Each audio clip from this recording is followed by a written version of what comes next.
በብሔራዊ ጥቅሞቻችን ላይ የተመሰረተ የትም ቢደረግ በአገር ደረጃ የሚሰራ ፕሮጀክት የተከሰተው ግድባችን ለምሳሌ ከሆነ ቤንሻንጉል ጉሙዝ ነው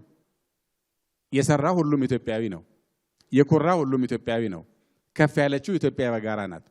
ሶ የብሔራዊ ጥቅም አንድ አካል ነው የባህር በር ስንል የምናገኘው ከአንድ አቅጣጫ ሊሆን ይችላል ወደ ምናገኘው አቅጣጫ መንገድ መሰራቱ አይቀርም ባቡር መሰራቱ አይቀርም ሶ ሲያልፍ ያን መንገድ ይዞ ይሄዳል ከፍ ምትለው ግን ኢትዮጵያ አብራ ነው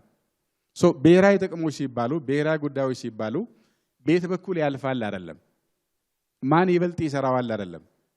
እኛ በጋራ እንዴት እንቀዋደሰዋለን በጋራ እንዴት ከፍ እንላለን የሆነ ቦታ ደግሞ ችግር ካጋጠመ በጋራ እንዴት ይጎዳናል ዳፋው እንዴት እኛ ጋር ይደርሳል የሚል እሱን ታሳቢ ያደረገ የብሔራዊ ነጥቦቹን የያዘ ኢሹ አድርገን መስራት ስንችል ክልል ላይ ሆነን ስለ ኢትዮጵያ እንሰራለን ማለት ነው የክልል ጉዳይ ያነሳን ኢትዮጵያን እንገነባለን ብሔራዊ ጉዳይ ያመጣን ከክልል ጋር እናዛምደዋለን እነዚህም በተመለከቱም የተሻለ መውሰድ ነው በአጠቃላይ ሚዲያን ስራን በተመለከተ አገር የሚገነባው በቁሶቹ ብቻ ሳይሆን እንደውም ቁሶቹን የሚገነባው እሳቤ ከሆነ እሳቤ ደግሞ በሚዲያ በእምነት ተቋማት በትምህርት ቤቶች በጥበብ ከሆነ አንዱ መሳሪያ ሚዲያው ዘርፍ ነው ሚዲያውም እንደ ሀገር መገንቢያ ተደርጎ መወሰድ አለበት ያንን ታሳቢ ያደርጉ የጎደሉ ካሉ